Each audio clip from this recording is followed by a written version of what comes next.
El Salvador es un país violador de derechos humanos a todas luces. El Salvador ha recibido innumerables notas, cartas de instituciones internacionales, de organismos internacionales, veedores de los derechos humanos, donde están sancionando al país por la violación de estos. Las víctimas del régimen de excepción son incontables. La pregunta es, ¿quién va a pagar por todos estos delitos que se están cometiendo, esta violación de derechos humanos que se está cometiendo sobre muchos salvadoreños que han sido capturados inocentemente, que se están pudriendo en la cárcel? Cerca de un 95% de los muertos víctimas del régimen son inocentes. Eso está a todas luces. ¿Quién por ellos? ¿Quién defiende esos derechos? No sé. Piénsalo.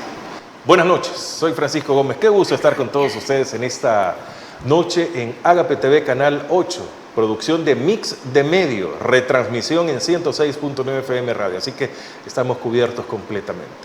Hoy tengo el gusto que me acompaña representando al movimiento Víctimas del Régimen, al MOVIR y a la Operación y Misión Milagro, Samuel Ramírez. Qué gusto que esté con nosotros, Samuel. Buenas noches, bienvenido. Bueno, buenas noches, Frank. Gracias por el espacio, gracias a Mix de Medios y también a Agape TV por este espacio que es muy importante para nosotros. Para nosotros también es muy importante su presencia, Samuel. Cada entrevista le digo, admiro su trabajo, le agradezco porque hacen una función que le toca al Estado. Ustedes lo hacen desinteresadamente en diferentes ramas, en diferentes funciones. El movimiento Víctimas del Régimen surge después de la implementación del régimen de excepción en El Salvador. Ahora, a más de 2 años, o cerca de 2 años y medio de ello, estamos viviendo quizá de los peores momentos porque no se ve una luz al final del camino para todas estas personas. Samuel, desde la última entrevista actualicemos, ¿cómo están las víctimas del régimen en las cárceles de nuestro país? Bueno, de la última entrevista a la fecha, pues ya murieron varias personas esperando ese proceso judicial justo y transparente, que nunca llega. Personas que desde luego no se le ha comprobado ningún delito a 2 años, año y medio, se consideran que son inocentes. Y ahora el gobierno, pues en lugar de corregir y de evitar que esta gente se muera, lo que quiere es condenarlos de una manera masiva. Por un delito van a condenar a 800 personas. Igual también ahora los van a mantener presos más de 10 años porque dice que van a poder estar detenidos provisionalmente mientras se investigan la mitad de la pena máxima. O sea que si una persona va a ser condenada para 40 años, va a estar 20 años tranquilamente y sin ningún problema. Y 20 años para adultos mayores, personas con problemas de salud, no van a aguantar. Si ya no aguantaron 2 años, no aguantaron 1 año y medio, ¿qué va a pasar con este montón de gente enferma? Hay una epidemia o hay una crisis humanitaria dentro de las cárceles y no hacen nada por corregirlo. Entonces me imagino qué va a pasar con tanta gente inocente, presa, enferma. Van a morir y van a tratar de negar que se han muerto porque igual hay personas que ya murieron y la familia no sabe. Tienen cartas de libertad algunas personas y no se los entregan. Especulamos que están muertos, ¿verdad? Porque no es posible que no se los entreguen ya con cartas de libertad y la gente anda tonteando de penal en penal y siguen diciéndole que nadie sabe nada. Simplemente están desaparecidos sus hijos. Bueno, Samuel, estas víctimas del régimen de excepción son miles. No es el margen de error que se habló en algún momento. Supera en gran escala el margen de error que se pueda dar. Pero cuando hablamos de un ser humano, de la vida de una persona, no existe el margen de error. Una persona que haya fallecido por el régimen de excepción es motivo de sancionar, es motivo de que se deben de rendir cuentas. Y no es una persona, Samuel, son cientos de personas ya. Sí, es lamentable cómo este régimen ha cambiado la narrativa. Antes, bueno, eran las pandillas las que generaban las víctimas y que bueno, y que las explote el gobierno actualmente. Sin embargo, las víctimas del régimen son personas que mueren en el anonimato. Nadie dice nada de ellas porque el gobierno simplemente niega la información y paga funcionarios para que estén defendiendo, ocultando las violaciones, pagan una maquinaria de troles, influencers, para que nieguen lo que pasa en este país y solo hable lo que quiere que se hable desde Casa Presidencial. Entonces creemos que es muy difícil porque nosotros somos un movimiento social y las organizaciones somos una cosa muy pequeña para el gran problema que tenemos encima. Sin embargo, creo que ya está haciendo efecto porque ya la comunidad internacional ya habla mucho de violación de los derechos humanos, de asesinatos en las cárceles, de torturas, y eso pues lo hemos tratado de divulgar nosotros, los defensores. El régimen sigue todavía ocultando. Vimos esa audiencia con la Comisión Interamericana de Derechos Humanos, donde estaba Andrés Guzmán, el comisionado presidencial, y la señora Alejandra Gil, canciller, defendiendo a capa y espada del régimen. O sea, haciendo el ridículo porque estos señores de la Corte Interamericana, es mentira que se van a tragar, les van a dar a tort con el dedo. Ellos saben, tienen informes científicos, técnicos, ellos mismos los han hecho, más lo que han hecho las diversas organizaciones donde se comprueban que hay muertos, que hay torturas, que hay asesinatos. Entonces creo yo que Bukele está entre la espada y la pared, y creo yo que ahorita guarda un silencio total, más todo lo que se ha reventado en este país, el escándalo de corrupción, las violaciones, todas las mentiras que el presidente dice. Ya la gente ya entendió que de verdad es puro show, puro circo y puras mentiras.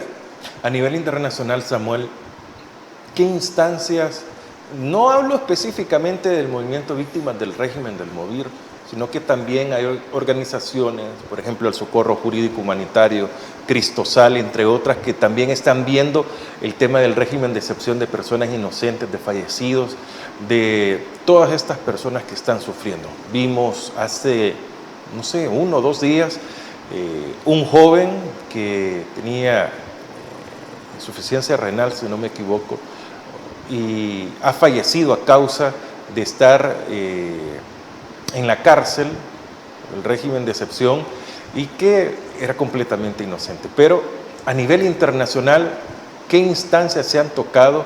Y si esto va teniendo ruido, digamos, de esta manera, más fuerte cada día. Sí, yo creo que, bueno, la denuncia, qué bueno que las redes sociales ahora nos permiten también poder utilizarlas de la mejor manera. Nosotros como MOVIR sí estamos sacándole mucho provecho a las redes sociales para la denuncia, porque creo que los medios como ustedes pues son un poco los que realmente se abren a las víctimas. Hay un sector de medios muy poderoso que siguen viendo el tema de la seguridad como que es lo mejor y ocultan lo que realmente está detrás de todo eso. Entonces creemos que el caso de este joven, Marvin Alexis Díaz, la familia pues andaba desesperada porque lo vieron en unas fotografías hospitalizado en el Hospital Rosales con cáncer en los pulmones, con carta de libertad, ellos buscando la forma de que se los entregaran vivos para poderlo ellos tener en su casa y darle tratamiento. Sin embargo, se resistía el régimen a entregarlo. Entonces hablaron con nosotros y dijeron: mire, ¿ustedes qué pueden hacer? Ya habían hecho denuncias en las redes sociales, pero no habían pegado. Entonces dijimos: vamos a tomarlo como MOVIR. Y hicimos la denuncia en nuestras redes y de verdad que tuvo un impacto impresionante, se viralizó. Obligamos a esos mercenarios de la comunicación al servicio del buquelismo, prestarse a ese, de verdad, un papel miserable de hacer un montaje para descalificar a MOVIR, acusándonos que defendíamos un pandillero, y cuando todo el mundo vio esa publicación que era de lo más burda posible, alguien comparó las dos fotografías, la del muchacho que defendíamos nosotros y el verdadero pandillero, que eran totalmente diferentes. Entonces el tipo Romeo Lemos, tuvo que bajar la publicación y creo que el régimen ordenó que lo liberaran, pues, porque ya era demasiado. Pero ¿qué pasó? El joven fue liberado el 19 de junio y murió el 28 de julio, como 6 semanas después. O sea, lo entregaron ya en fase terminal, el régimen lo asesinó porque en los penales no atienden a la gente oportunamente, la gente la atienden hasta que ya está muriéndose. Ahí está la gente gritando del dolor en las cárceles, lo han dicho los que han salido libres, y hasta que la persona ya está en las últimas, lo llevan al hospital. Entonces este joven ya estaba en las últimas y era un joven de 23 años, un bachiller, emprendedor, era Uber, tenía un carrito ahí en Santa Elena, Usulután, trabajando, rebuscándose, tenía sueños de ser una persona profesional, padre de familia, y el régimen le quitó la vida por pura negligencia y que ahora pues la familia lo llora. Ese es lo que podemos hablar de ese caso, que es emblemático, todo el mundo lo sabe, y pues creo yo que nos dimos cuenta que la denuncia tiene mucho peso. Bueno, vamos a hacer una pausa para regresar. ¿Con qué vamos a regresar con Samuel Ramírez después de la pausa? Bueno, el movimiento Víctimas del Régimen puede dar fe de las poquísimas cosas que dicen los que salen de la cárcel. No es que salen libres, sino que salen con medidas, porque ya saben de que son personas inocentes. Hacemos una pausa y ya regresamos.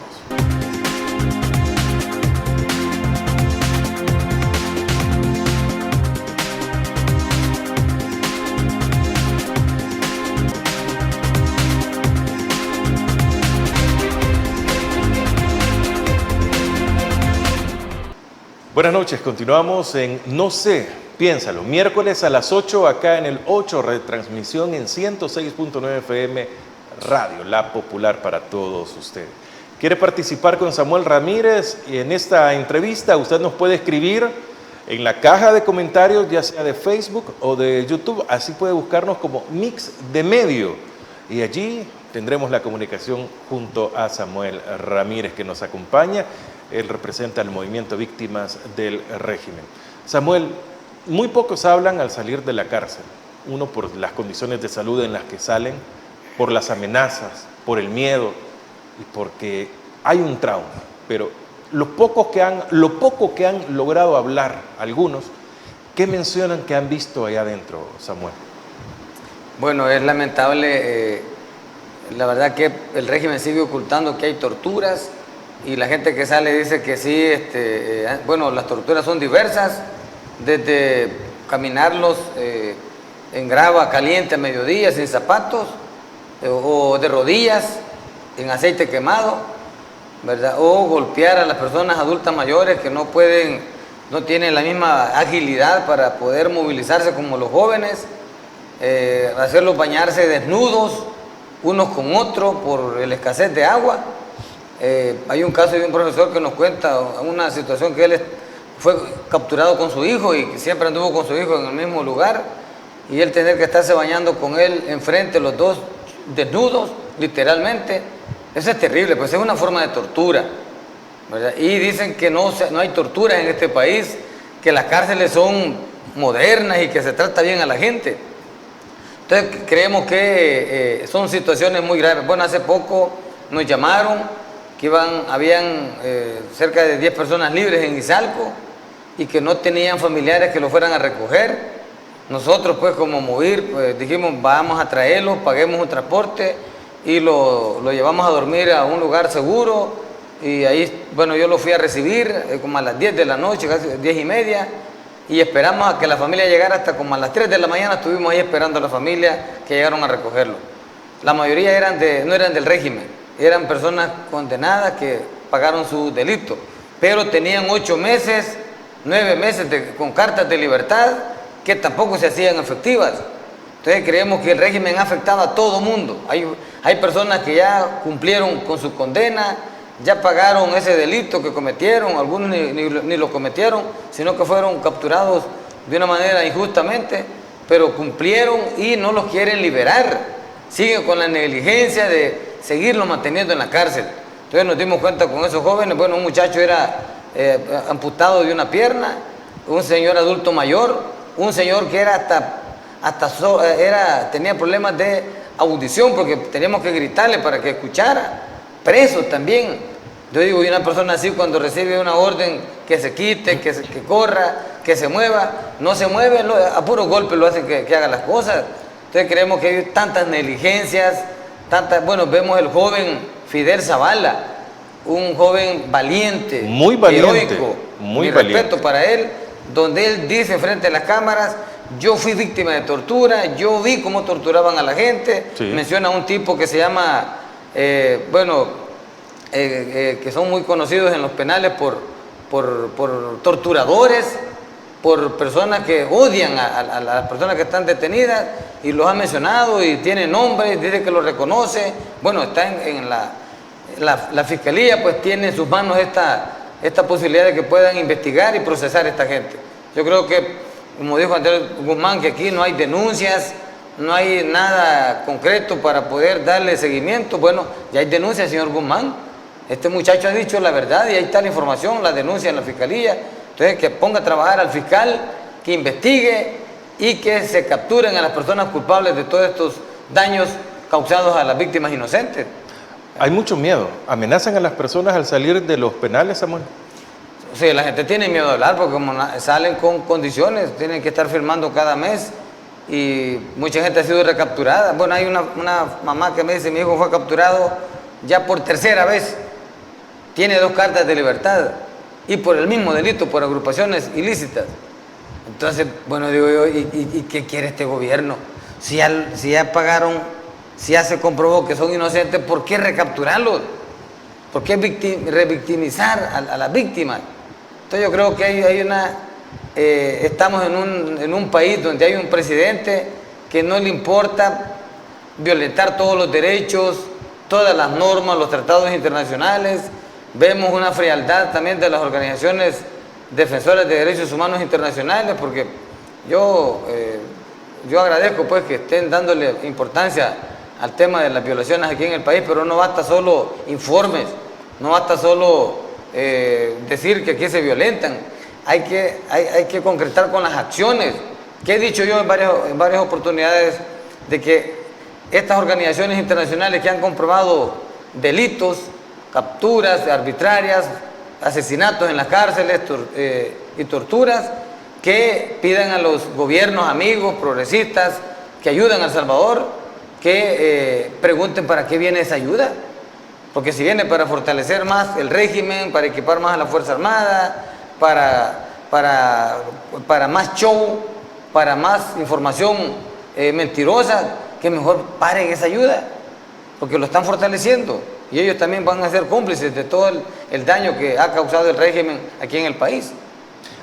Las instituciones que velan por los derechos humanos, la Procuraduría General de la República, la Procuraduría de los Derechos Humanos, ¿qué papel están jugando?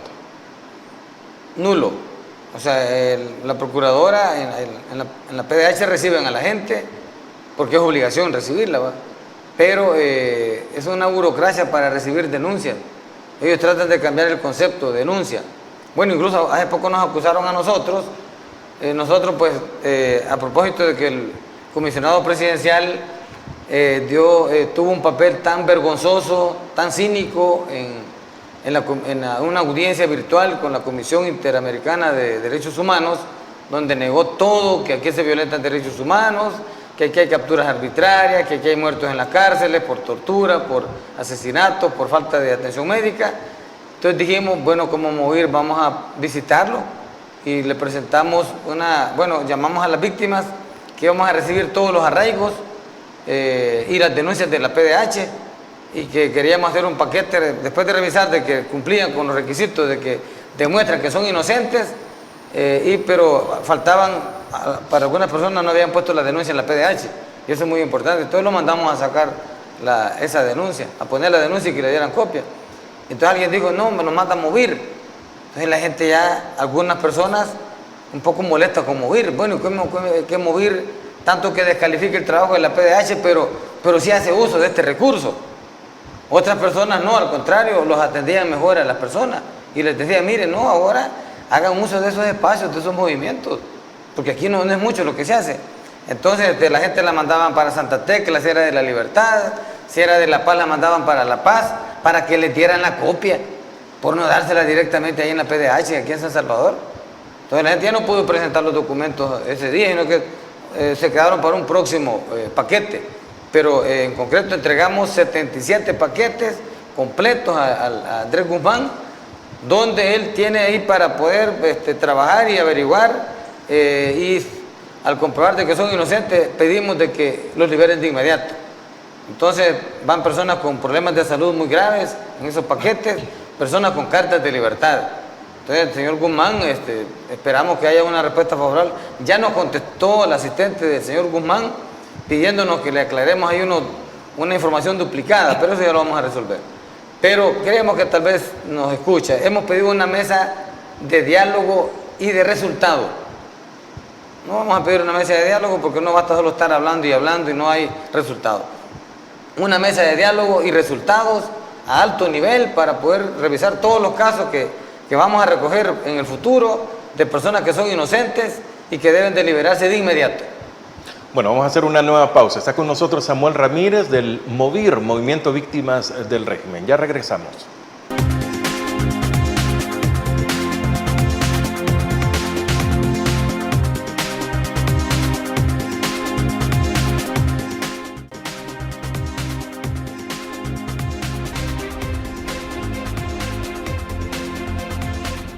Qué bueno estar con ustedes, feliz provecho, gracias por cenar, por compartir en familia, en No sé, piénsalo. Ustedes pueden compartir esta transmisión a través de las redes sociales para poder hablar, poder tener un criterio de lo que realmente está en el país. No hay que masticar todo lo que nos dan diferentes páginas o diferentes perfiles en las redes sociales. Creo que tenemos que buscar fuentes que están in situ en cada una de estas situaciones. Un ejemplo es Samuel Ramírez del MOVIR. Samuel, acabo de ver hace muy pocos días a un congresista de los Estados Unidos visitar el CECOT, a diferentes creadores de contenido internacionales, influencers internacionales, visitar el CECOT, y algunos también de nuestro país que lo visitan, donde dan fe de que tratan bien, que están en buenas condiciones, que es una cárcel de máxima seguridad y que ahí están los pandilleros. ¿Esa es la realidad de las cárceles de nuestro país, Samuel? Bueno, la verdad que yo creo que Bukele, pues muy hábil, ha logrado establecer el régimen de excepción, sostenerlo, tener una cárcel que es el complemento. Una cárcel que reúne, entiendo yo, todos los requisitos de una cárcel moderna, grande, amplia, pero donde está una cantidad muy mínima de pandilleros. Ahí no hay hacinamiento, ahí y entiendo que deberían de estar los verdaderos cabecillas, aquellas personas famosas que mencionaron hace ya 20, 15 años, los responsables de todo el sangramiento de este país y que ahora no están ahí, no están en Zacatrás, no están en esas cárceles de máxima seguridad. Entonces, ¿dónde están ahora? Entonces, esa es la pregunta que nos hacemos nosotros. ¿Dónde están? ¿Por qué no los entrevistan? ¿Por qué no los exhiben ahí en el CECOT? Al viejo Sirra, al Sirra, al viejo Lim y no sé qué otras personas más. Pareciera que sí hubo un pacto con los cabecillas para el régimen, para montar el régimen, pero el pacto fue sacarlos del país para darle seguridad, como ya hemos visto. Entonces creemos que es un show mediático lo que este gobierno está haciendo, esos espectáculos de poner a los privados de libertad, esos pandilleros reales con tatuajes bien manchados, exhibiéndolos, diciéndole al mundo, así se combate a los criminales en El Salvador. Entonces muchas personas lo ven que eso es bueno, pero el joven Marvin Alexis, bien limpio de su cuerpo, sin ningún tatuaje, sin ninguna vinculación con la pandilla, nadie lo sabe, el régimen no ha habido una mención a esta persona que fue asesinada. La primera dama, el presidente, Andrés Guzmán, la PDH, todo guardan silencio. Entonces es lo que nos preocupa a los defensores de los derechos humanos. Y por eso MOVIR va a estar siempre alzando la voz por estas personas que el gobierno guarda silencio y que trata de ignorar. Vemos los niños de los familiares, de los papás que están presos, abandonados, no tienen que comer, van a la escuela, el rendimiento es mínimo porque emocionalmente están muy dañados y nadie hace nada. No vemos a la primera dama con programas especiales para ellos. Es una ley farsa, ley creciendo con cariño y juntos. Esa es parte del complemento para decir, miren, no, tenemos todo esto para que... Ustedes creemos que este gobierno es de pura mentira, es de puro marketing, es puro espejismo. O sea, eso es lo que podemos considerar nosotros. Vemos a la gente ahora haciendo cola por un café ahí en el centro de San Salvador. Vemos cómo ha mejorado como 4 cuadras del centro, pero después de las 4 cuadras son barrancos, quebradas, las calles que no sirven, la gente viviendo a la orilla de un barranco que en una próxima lluvia se puede ir abajo. Pues, o sea, este país no ha mejorado, pero sí tratan de ocultar. Con el SECOT pues tienen ilusionado a muchos gobiernos que quieren replicar este modelo de seguridad. Nosotros lo hemos dicho, miren, en Honduras, por ejemplo, hace poco estuvimos en Honduras y hay régimen de excepción, pero el régimen está focalizado en lugares donde son bien emblemáticos. No es un régimen que está en todos lados, donde también afecta a gente que no debe nada. Hablan de construir una cárcel en el mar. O sea, ¿cuánto va a costar una cárcel en el mar? Millones de dólares para países que son tan pobres. Entonces hemos dicho, piensen bien, analicen bien el modelo Bukele.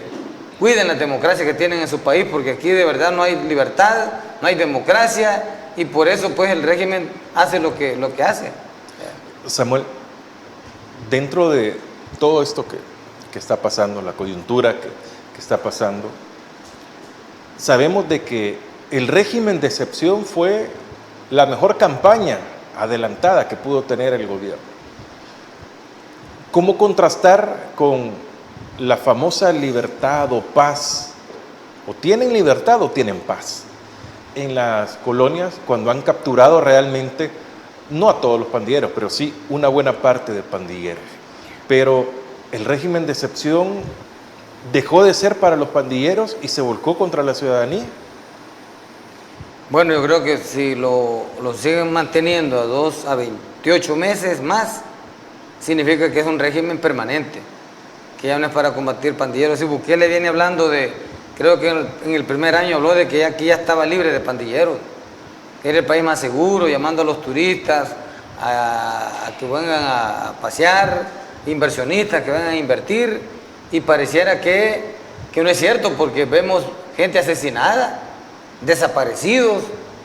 O sea, no hay seguridad en este país. Y los muertos del régimen, ¿dónde están entonces también? O sea, ya no, hoy las pandillas ya no asesinan como antes, lo hacen, pero de una manera más discreta, porque los desaparecen. Pero ahora quien está haciendo más daño es el régimen, los soldados, los policías, cercos militares, donde hay lugares que han sido uno de los lugares más seguros de este país. Bueno, han capturado más de 25 personas en algunas islas del Pacífico, como en la Tasajera, el Espíritu Santo, donde la gente asegura que ahí no había ni un pandillero, la gente dormía con las puertas abiertas, y han capturado cerca de 20 personas a 30. ¿Por qué? Porque los quieren amenazar con el régimen que desalojen esas tierras, para que algún empresario pueda tomarse esa tierra y construir complejos turísticos, hoteleros. O sea, el régimen lo están utilizando también para hacer negocios, para el grupo que gobierna en este país. Vemos, y bueno, Bukele nos lo dijo en una cadena, que el costo de la vida era culpa de los comerciantes que le incrementaban los productos, y que les iba a aplicar el régimen, que los iba a capturar y que iba a hacer una cárcel igual que para las pandillas. Entonces, miren, él mismo dijo, aceptó que el régimen ya no es para combatir pandillas, es para que le dé gobernabilidad. Sí. Toda decisión que tome el gobierno con el régimen, cualquier resistencia que ofrezca a la gente, con el régimen simplemente pues le mete miedo y la gente se somete. Y nosotros incluso como movimiento de víctimas dicen mucho, mire, pero es que el Movir no crece, las marchas no pasan cuando una marcha le sale bien van unas 500 personas. Para mí, mi respeto es la gente que anda en las marchas, desafiando a esta maquinaria. ¿Vencen el miedo mediática. En ese momento? Vencemos el miedo. La gente está dispuesta a dar hasta la vida por su familiar que está preso, injustamente. Mire, los familiares de los pandilleros están felices que sus hijos estén presos, porque tampoco eran personas que eran capaces hasta de asesinar hasta su familia. Entonces la gente que nosotros defendemos es gente que de verdad 100% son inocentes. Y por esa gente vamos a hacer todo. Samuel, después de 2 años y medio de régimen de excepción, ¿el objetivo se ha cumplido o continúa porque no se ha cumplido el objetivo del régimen de excepción, que es eliminar las pandillas? Si el objetivo hubiera sido combatir las pandillas, creo que 2 meses después del régimen hubiera parado el régimen. Y si el gobierno tiene todos los mecanismos, los recursos, las instituciones para poder llevar a cabo una política de seguridad efectiva, sin afectar a la población que no tiene nada que ver con estos grupos criminales. Pero aquí Bukele lo que ha hecho es, alguien mencionó un ejemplo, que un odontólogo, alguien llega a su clínica a decirle que le duele una muela y en lugar de buscar la forma de rescatar esa muela, lo que hace es arrancársela. Entonces lo que ha hecho Bukele es simplemente dar una solución más dañina, más nefasta que el mismo problema que generaron las pandillas. Porque ahora legalmente, ¿cuál es el mensaje que dio Donald Trump a Bukele y a los salvadoreños hace unos días? Sí se refirió a que hayan capturado pandilleros en Estados Unidos, pero también dijo que muchos salvadoreños están migrando para Estados Unidos. Muchos salvadoreños. Y para Donald Trump son pandilleros, son cabecillas, son criminales que ponen en riesgo la seguridad de Estados Unidos. Pero mucha gente está huyendo de este país por miedo al régimen. Los jóvenes no soportan esa persecución permanente en sus viviendas, que los estén revisando su celular, que les estén revisando... Van a las instituciones educativas a revisar qué tienen en los cuadernos. Pues y todo. Eso es permitido, eso es una violación de derechos humanos. Es que ningún país se puede permitir eso, solo en este país, porque es una dictadura la que nos gobierna. Bueno, hace poco me llamó un padre de familia, mire, don Samuel, me dijo, fíjese que en una escuela de mexicanos está convocando a los padres de familia para una reunión donde va a estar la fiscalía y la policía.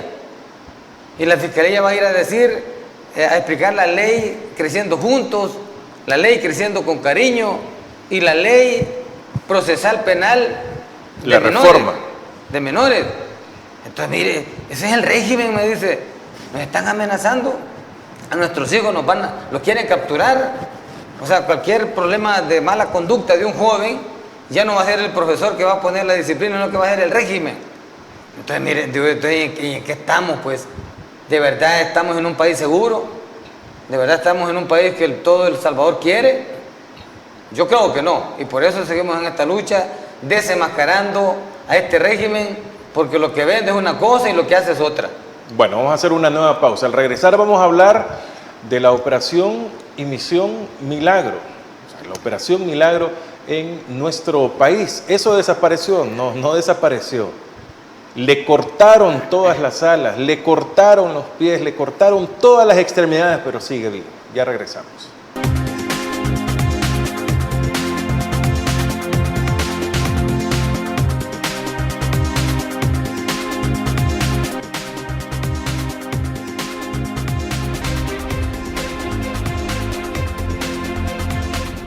Estamos en No sé, piénsalo, producción de Mix de Medio. Puede buscarnos siempre. Tenemos la entrevista Criterios también, lunes, martes, jueves y viernes. Los miércoles, No sé, piénsalo, con un servidor. Bueno, qué gusto estar con ustedes. Hace muchos años, el sueño de Fidel Castro era de que se pudiese ver bien cómo ayudar a muchos países en vías de desarrollo. Cómo ayudar, pero no con dinero, sino que poniendo a disposición sus médicos y que esto fuera creciendo en toda Latinoamérica. Vino a El Salvador con muchas dificultades. Empieza esto, luego se oficializa, se hace el acuerdo y la operación y misión Milagro estaba en El Salvador. Se manda un quirófano exclusivo para ello, donde se opera catarata y pterigión. Problemas oculares, esos dos específicamente. Cuando se tenía lo mejor, de pronto se pierde. Cuéntenos de la Misión Milagro. Correcto, bueno, ya dijo el inicio, la verdad que Operación y Misión Milagro es un esfuerzo que surge en Cuba, como tú lo dijiste, gracias a la visión de Fidel. Cuba, pues a pesar de todo lo que digan, yo voy a hablar de las cosas que yo sé de Cuba, yo no voy a hablar de otras cosas que se dicen porque yo no vivo en Cuba, pero yo sí sé que Cuba es un país que ha dedicado todo su trabajo, todo su desarrollo en salvar vidas, en mejorar la salud de sus habitantes, en mejorar la educación, el deporte, y ese desarrollo de Cuba, a pesar de sus limitaciones del bloqueo criminal de Estados Unidos, pues ellos nos han dado mucho a El Salvador. Más de 25,000 personas operadas en Cuba, con ese mínimo de recursos que tiene Cuba. Otra cantidad similar operada en Venezuela. Entonces yo digo, Venezuela también ha hecho mucho por este país, El Salvador. Yo cómo voy a estar hablando de un país que no vivo ahí en Venezuela para hablar de lo que dice la gente. Cómo construyó Comasagua Hugo Chávez en aquel gran... Que se llamó en algún momento, le llamaron Venezagua. Ajá, entonces Hugo Chávez, bueno, y era Arena el que gobernaba en este país, y trataron de darle un lugar lejos de la ciudad para que nadie se diera cuenta de lo que Hugo Chávez hizo ahí. Reconstruyó Comasagua, y ahí está Comasagua ahorita por ese gran esfuerzo, y expulsaron a los venezolanos justo cuando ya todo estaba hecho para que no lo inauguraran ellos. Así tratan a la gente que ayuda a este país. Bueno, y con el tema de Operación Milagro, Venezuela también llevó muchos pacientes a su país a operarse de gratis, igual que Cuba. Vuelos aéreos gratis, estadía gratis, operación gratis, recuperación gratis y regreso gratis. Por lo menos valorado en $5,000. Dígame qué país ha hecho más por El Salvador, qué países. Por eso nosotros seguimos con esta obra de solidaridad pura, y nosotros estamos ahí tratando de darle vida a un esfuerzo de solidaridad por principios. La gente nos busca, ahora pues tiene que ir a Guatemala a operarse, tiene que pagar transporte, tiene que pagar los insumos médicos, porque tampoco los salvadoreños no le están generando ningún gasto a Guatemala. Y agradecemos a Guatemala porque al menos nos permiten que los salvadoreños vayan allá, porque aquí este gobierno los abandonó. Le cerró el centro oftalmológico de Operación Milagro que estaba en San Vicente, un quirófano, un centro oftalmológico donde había cirujanos, donde había todo el equipo necesario para operar pacientes de lunes a viernes de 8 a 4 de la tarde. Operaban más de 50, 60 personas diarias de cataratas y pterigión. Solo en San Vicente se operaron más de cerca de unas 20,000 personas. Hacemos un cálculo que la gente se ha ahorrado más de $20 millones en gastos de cirugías de ojos.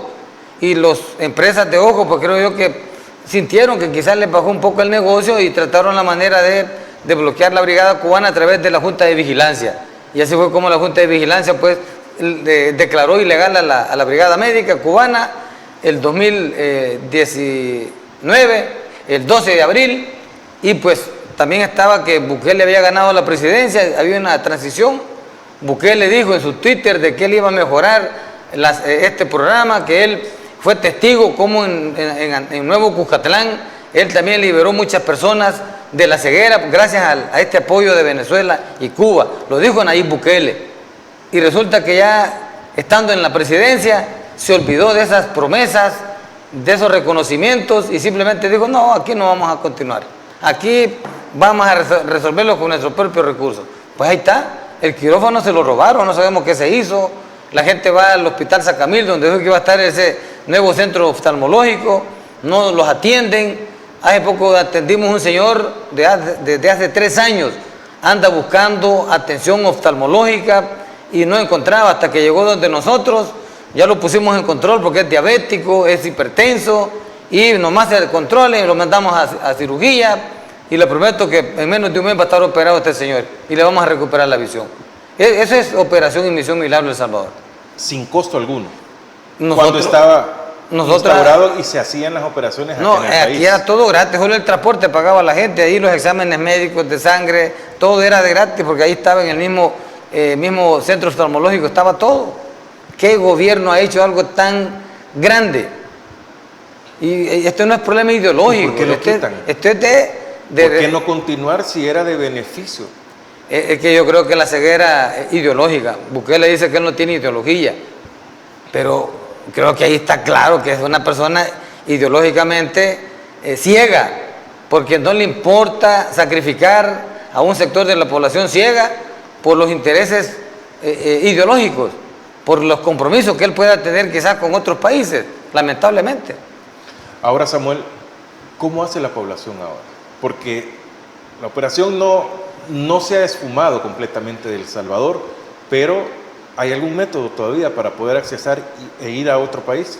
Fíjese que nosotros hemos logrado establecer un sistema bueno, el doctor, un oftalmólogo, una persona especialista, él anda con un equipo y la gente nos pide jornadas en Morazán, en Aguachapán, Chalatenango, en La Libertad. Entonces ahí tenemos el calendario, ya la publicamos, el calendario de jornadas para el mes de agosto. Ahí pueden verlos en nuestras páginas de redes sociales. Y pues él va allá por la frontera con Honduras, en lugares donde nadie llega, ni siquiera el sistema de salud público, con toda su maquinaria, con todos sus recursos llega. Y nosotros, sin nada, el doctor logra financiarse y los gastos que a veces incurren con los lentes que vende. Ese es el único ingreso que se tiene. Con eso resolvemos. Nadie nos está financiando, el gobierno para nada. Aquí los locales, pues gracias a Dios hay organizaciones solidarias y nos dan chance que solo paguemos el agua y la luz. Entonces creemos que eso es lo principal. Entonces estamos, aquí en San Salvador estamos en la casa ex UNTS, 27, calle Poniente y Quinta Avenida Norte, casa 432, Colonia Laico, San Salvador. Estamos atrás del Antel San Miguelito. Vamos a estar mañana jueves 1 de agosto en esa jornada próxima. Sé que Estas pueden jornadas llegar. son para evaluación. Para evaluación. ¿Cuáles son los requisitos para asistir a la evaluación? Llegar. Ahí no le pedimos que... Ahí el doctor, después de la evaluación, él dice, tiene esto, hay que hacer esto. Si no tiene catarata o pterigión... Se le dice, mire, usted... pero hay médicos amigos que pueden hacer porque los que tienen derretimiento de retina, glaucoma, cosas así, sí, no los atienden. Pero se puede ver algún precio económico. Para catarata y pterigión. Catarata y pterigión. ¿Qué pasa cuando alguien clasifica? Bueno, y si no es hipertenso, no es diabético, pues lo agregamos ya en el paquete que va para Guatemala. Nosotros hay una persona que coordina. Ella dice, tengo espacio para 8 cirugías. Entonces le mandan las 8 cirugías.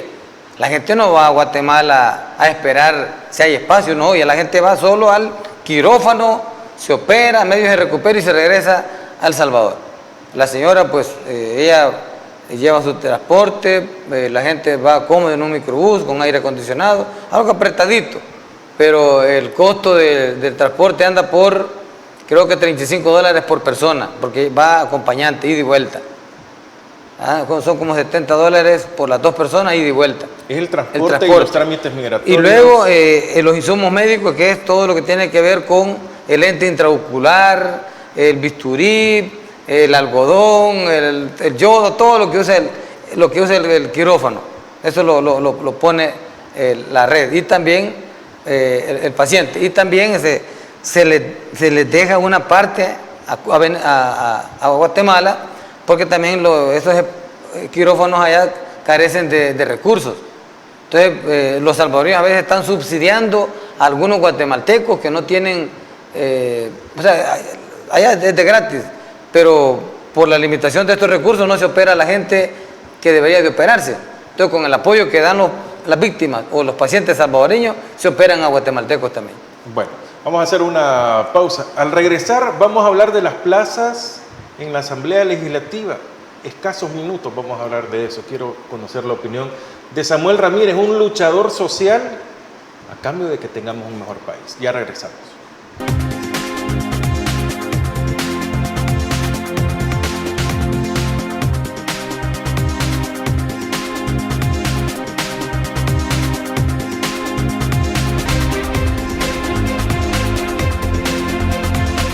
Vamos a la parte final, rápidamente. Samuel Ramírez, ¿cuál es su opinión de centenares de plazas que hay en la Asamblea Legislativa con salarios exorbitantes, donde hay asesores, técnicos, en fin, personas que no son ad hoc a cada uno de estos puestos. Cuando se prometió de que no se iban a tener asesores, se iba a disminuir el gasto, cuando negaron incontables veces de que recibían $14,000 y luego el presidente sale diciéndoles que no eran 14,000, eran $14,500 y que se los tenían que bajar. Su opinión, Samuel.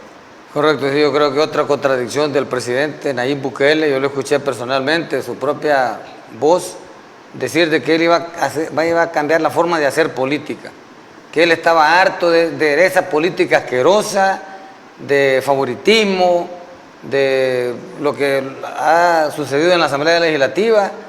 Han contratado personas que solo por el activismo político, ¿verdad?, no han reducido el presupuesto de la Asamblea, al contrario, han aumentado la cantidad de personal.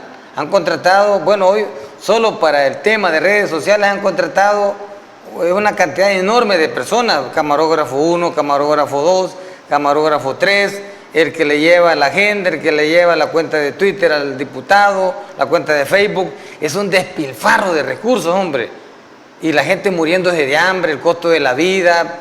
Y el problema es que están pagando salarios con préstamos, endeudando más al país, contratando personas que solo es para la recreación y el entretenimiento, porque ahí vemos una compañera, una muchacha modelo, pues yo no sé cuál es la función de ellas ahí.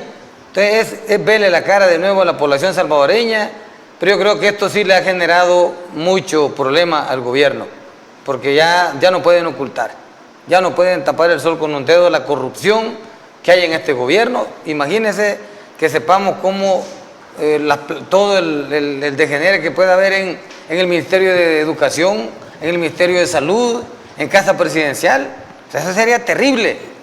Entonces yo creo que, bueno, ese grupo de hackers están haciendo un buen trabajo como respuesta al cierre de espacios de transparencia de este gobierno. Y yo creo que ya se dieron cuenta que si ellos no dan la información por la forma que deben de hacerlo, bueno, el pueblo va a tener la información a como dé lugar. Y ya nos dimos cuenta que es posible. Bueno, Samuel Ramírez, muchas gracias por habernos acompañado en No se piensa. Gracias, Samuel. Gracias, Frank, por el espacio. Estamos a la orden para una próxima. Bueno, muchas gracias. Lo conquistado no se entrega. Es una consigna viejísima y que me gusta utilizar siempre. ¿Por qué? Porque la Misión Milagro, por ejemplo, es un logro que se consiguió por ayuda de otro país, por organizaciones, por gente como Samuel, y se entregó. Y como siempre, no dijimos nada. Y así vamos a ir perdiendo cosas que ayudaban a los pobres, porque esto es para las personas de escasos recursos. ¡Ah, qué injustos! No hay inclusión porque no van otras personas. No, este es exclusivo para ellos. ¿Cuánto más dejaremos que nos quiten? No sé. Piénsalo. Buenas noches, soy Francisco Gómez. Muchas gracias por habernos acompañado. El próximo miércoles los espero por acá. Felices fiestas. Continúen con Agape TV Canal 8, producción de Mix de Medio.